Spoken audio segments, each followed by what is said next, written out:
بسم الله والصلاة والسلام على رسول الله. السلام عليكم ورحمة الله وبركاته. مرحبا بكم معايا في فيديو جديد. نشارك معكم اليوم هذا الكيك اللي فعلا كيك خطير خطير، كيكة واعرة بامتياز. كنت سمعوا القرمشة ديالتها خطيرة وتعليكة فيها خطيرة، مذاق شرقي ومغربي في نفس الوقت. خديت الوصفة من عند بنت اختي الله يعطيها الصحة، دقت عندها وجات غزالة وجربتها وجات غزاله، وكاع اللي ذاقها حماق عليها. نتمنى حتى نتوما تجربوها ان شاء الله، سواء لسهرات رمضان او نهار العيد. نتمنى تفرحوا بها الوليدات. اولا انا هنا خديت 150 غرام ديال الزبده، ذوبتها وغادي نزول ليها الرغوه ديالتها. ذوبتها انا على شكل نواسيط، هي مازال سخونه. غادي نحتاج 100 غرام ديال اللوز، 200 غرام عفوا ديال اللوز، اي نوع ديال اللوز غادي نطحنو على شكل بودر، نطحنو مزيان مزيان. وغادي نحتاج معاه 180 غرام من سكر حبيبات، او نقدروا نستعملوا كاس ونصف من كاس ديال العنبه، 4 البيضات بحجم كبير. غادي نحتاج العجينه ديال الفيلو او ورقه الفيلو عندي هنا 450 غرام ديال ورقه الفيلو. كذلك هنايا عندي الجبن، اي نوع ديال الجبن، المهم يكون كريمي وما يكونش حامض بزاف. يعني هذا الجبن كيكون غزال باي نوع ديال الجبن. كذلك عندي معلقه كبيره ديال المايزينا، وعندي نكهات روح اللوز المر والروح ديال الزهر.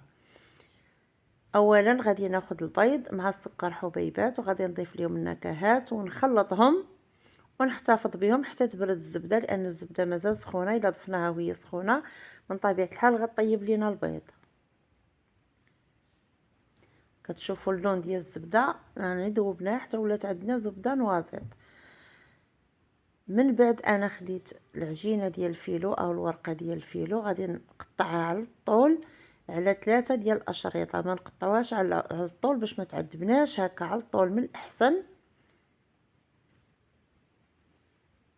ناخذ الكميه كامله على ضربه واحده ونقطعها كامله ونوضعها في شي فولار او شي منديل يكون نقي ونخليها جانبا. من بعد ما بردات الزبده غادي ندوز نخلط الزبده مع البيض مع الخليط اللي عملت من قبل. غادي نضيف كذلك اللوز والمعلقه الكبيره ديال التنشا. الطريقه ديال تحضير الخليط سهله سهله بزاف بزاف. نوجدهم ونحتفظ بهم جانبا. وغادي ندوز باش نوجد الورقه اللي ذوبت ليها الزبده حتى هي. بمجموع انا خديت 250 غرام ديال الزبده، ذوبت النصف ديالها الاول، تقريبا 150 غرام ذوبتها ضفتها الخليط، و100 غرام غادي كذلك نذوبها حتى هي بوحدها ونزول ليها الرغوه ديالتها. ضروري هاد المرحله ما نزولوا ليها هكا الرغوه، نصفيها باش تبقى ليا الورقه مقرمشه. انا بقات عندي حتى الغد، يعني هي ما بقاتش مده طويله ما شاء الله، تكالت بسرعه، والقطع اللي بقاو فيها حتى الغد وبقاو محافظين على نفس القرمشه. غادي نذوب الزبده ونضيف ليها نص كاس العنبه ديال الزيت، نص كاس وافي، يعني تقريبا كاس الا ربع ديال زيت المائده. نخلطوا الزيت مع الزبده باش كذلك تحافظ لنا الورقه على القرمشه. اول قطع غادي ندهنهم من الجهتين بجوج، وغادي نستفهم هكا في هذا الاطار.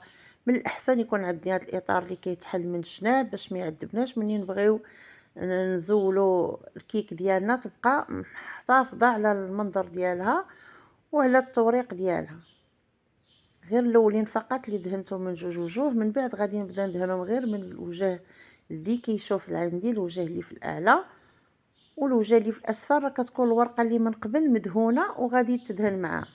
يعني كنتمنى نكون كنشرح لكم مزيان. وانايا كندهن الورقه في هذه الوصفه ديال الفيلو، راه اغلبيه كتكون عندنا الورقه مقطعه، ولكن ماشي مشكل، راه ولو تكون مقطعه كامله في هذه الوصفه هذه ما نحتاجوش كاع الورقه، ضروري تكون صحيحه.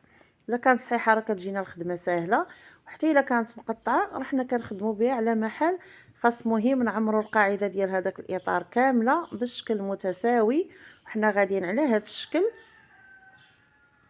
يعني كندير تقريبا زائد ومن بعد كنخالف زائد اخر هكا حتى كنكمل. انا هذه هي الزبده اللي خدمت بها، المذاق ديالها غزال.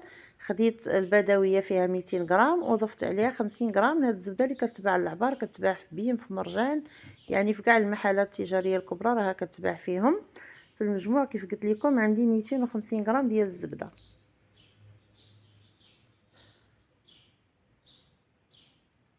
وانا كندهن ورقه بورقه وكنستف على هذا الشكل هذا، والكميه اللي بقات كنخليها خارجه على الاطار، ومن بعد راه غادي نرجعها في الوسط ديال الاطار. نتوما ممكن الا كان عندكم اطار على شكل قلب او مربع او اي شكل عندكم، انا متوفر عندي هذا الاطار اللي هو دائري فانا استخدمته.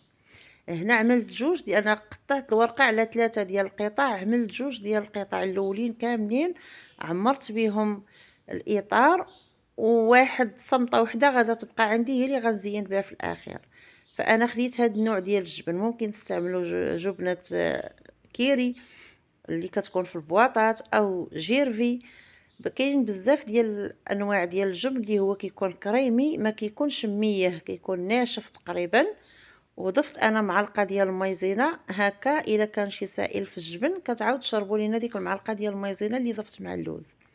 كنعمر هكا كميه حسب الموجود، ممكن تعملوا غير نصف الكميه اللي عملت انا كيعجبني الجبن عمرت مزيان الكيكه بالجبن. المذاق ديال الجبن مع روح الزهر وروح اللوز، كذلك المذاق ديال اللوز كتجي خطيره. هذا المذاق كيجي شي حاجه طوب، كاع اللي داقه كيحمق عليها. ومن بعد القطع اللي بقاو عندي كلهم القطع اللي هكا صغيورين فانا فرتتهم وضفتهم هكا كقاعده هما الاولين فوق من هذاك الجبن. ومن بعد غادي نبدا ندهن القطع ديال الورقه. الصمطه الاخيره اللي بقات ليا غادي نفك هكا الوريقات بوحدهم، كل ورقه بوحدها، وندهنهم من الجهتين ونلويهم على شكل وريدات هكا، ونبدا نستف وحده حدا وحده حتى نكمل العجين اللي عندي. هي تعمري الاطار وتكملي العجين مره واحده. يعني هاد القدر اللي خديت ديال الورقه 450 غرام كتجي هي هذيك في هذا الاطار اللي من القطر ديالو 25. وانا كنجمعهم هكا غير بشكل عشوائي، كندهنهم من الجهتين كل ورقه بوحدها من طبيعه الحال.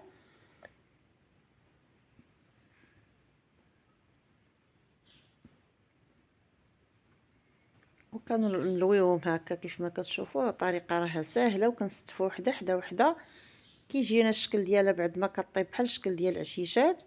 وجميع الورقه اللي بقات ليا انا كامله رجعتها هكا في الوسط ديال الكيك. ومن بعد كندوزو نقلبوا عليها هاد الجنيبات هادو. انا بعد ما كملت الزبده اللي كانت مذوبه ضفت معلقه ديال الزيت وكملت بها، غادي نضيف معلقه اخرى وغادي نكمل بها، نعاود ندهن بها الوجه ديال كيكه البقلاوه قبل لا تدخل الفران. غادي نعاود ندهنها هكا مزيان باش ما تبقى عندي حتى شي ورقه ناشفه. وهكا يعني هاد الكميه المعلقه اللي ضفت في الاخير ديال الزيت عطاتها منظر غزال. فاش دخلت الفران جات مذهبه وغزاله، والفران راه كيسخن من قبل على عافيه مجهده حتى كيسخن مزيان. مني كنرمي الكيك مباشره كنرجع العافيه 150 درجه، عافيه مهيله ومخدمه الفرفاره. الا كان الفران فيه الفرفاره نخدموها من الاول، والعافيه مهيله من الفوق ومن الاسفل، ونخليوها طيب على نار مهيله. كتشوفوا هذا البياض اللي كيبان لكم الوسط راه غير ديال الجبن ماشي ديال الورقه. الورقه راه كامله حمراء ومحمره، اللون ديالها ذهبي غزال ما شاء الله. خليتها حتى بردات شويه، لا محال هي مازال دافيه. وغادي ندهنها بالعسل. غادي ناخذ كميه العسل كيف ما كتشوفوا ثقيل ماشي الشربات. الشربات راه دغيا غادي تلوى لينا الورقه وغادي تولي مجلوده وما تبقاش محافظه على القرمشه ديال هذا العسل اللي كنصاوب به الشباكيه. العسل ديال الليمون والمسكه الحره اللي خاص بالشباكيه راه سبق ونزلته لكم في القناه، هو اللي غادا نسقي به هاد الكيك حسب الرغبه. انا ما كنتش ضفت فقط 3 4 ديال المعالق، ضفت برقاق ديال اللوز او لوز ايفيلي هكا حمرته شويه في غير في كسرونه. وضفت كميه ديال اللوز حتى هو قطعته غير، عفوا ديال البيستاش قطعته غير بالموس هكا، يعني ماشي هروشته باش ما يتطحنش، قطعته غير بالموس. وضفت كميه ديال الورد، قطعت ورق طريفات ديال الورد. كتشوفوا الشكل ديالها بعد ما زولت ليها الاطار خليتها حتى تحمرات من الاسفل ومن الجناب. مره كندوز نحل هذاك الاطار وكنشوفها واش تحمرات من الجناب ولا لا. كنرجعها تحمرات من الفوق قبل ما تحمر من الجناب. طفيت عليها الفران من الفوق وخليتها مشعله عليها العافيه في الاسفل حتى تحمرات كامله وخدات هذا اللون اللي كتشوفوا معايا. عاود ضفت معلقه ديال العسل من الجناب. نتوما حسب الرغبه تضيفوا العسل تزينوا كيف ما بغيتوا. المهم المذاق ديالها خطير، شي حاجه واعره. فوق الوصف. نتمنى تجربوها ان شاء الله، وما تنساونيش من لو كومونتير ديالكم زوينين. وكنقول بنت اختي الله يعطيك الصحه على هاد الوصفه وعلى الوصفات ديال كاملين. صراحه دقت عندها بزاف ديال الوصفات، ومن عندها خديت الطنجيه وخديت بزاف ديال الوصفات. مره نشارك معكم فيديو، وبالصحه والراحه، والى فيديو مقبل ان شاء الله. كنت كنتمنى نشارك معكم هذا الصوت والقرمشه ديال الكيك باش تسمعوها، لانها جات مقرمشه من برا وفي نفس الوقت معلكه ديال الداخل، معلكه من الداخل مع الجبن واللوز، شي حاجه غزاله. ولكن كان صداع ديال الوليدات لهذا زولت ليها الصوت. وبالصحه والراحه الى جربتوها ان شاء الله.